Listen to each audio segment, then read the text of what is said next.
கர்த்தருடைய விலையேற பெற்ற நாமத்துக்கு ஸ்தோத்திரம். ஜீவனுள்ள தேவனாய் கர்த்தர் நம்மை வழி நடத்தி கொண்டு தான் இருக்கிறார். அநேக மேடுகளும் பள்ளங்களும் நம்முடைய வழிகளிலே வருகிறது.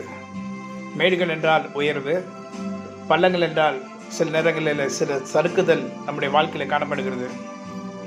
மேடுகள் வரும்போது சந்தோஷப்படுகிறோம், சறுக்குதல் வரும்போது கஷ்டப்படுகிறோம். அந்த சறுக்குதல் வருகிற நேரத்தில் கர்த்தர் நம்ம கூட இல்லையா அப்படின்னு நம்ம நினைக்கிறோம். இல்லை, சறுக்குதல் வருகிற நேரத்தில் கர்த்தர் உன்னை தாங்கி பிடிக்கிறவரே ஆண்டவர் தான் என்பதை நீங்கள் மறந்துவிடக்கூடாது. சறுக்குதல் ஒரு மனுஷனுக்கு வராது என்று கர்த்தர் சொல்லவில்லை.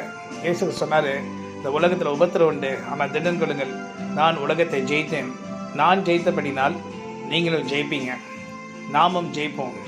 ஏனென்றால் நம்முடைய பலத்தினால் இல்லை, கர்த்தருடைய பலத்தினால் நாம் ஜெயிப்போம். தோல்வியை போல நம்முடைய வாழ்க்கையில் எல்லாமே காட்சியளிக்கும். ஆனால் அந்த தோல்வியை ஜெயமாக மாற்றுகிற ஆண்டவராகிய கர்த்தர் நம் நடுவில் தான் இருக்கிறார்.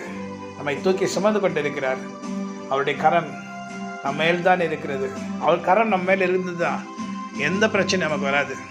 எந்த சூழ்நிலையாக இருந்தாலும், என்ன கஷ்டமான நேரமாக இருந்தாலும் அவருடைய சமூகம் நம்மை தாங்கி நம்மை வழி நடத்தும்.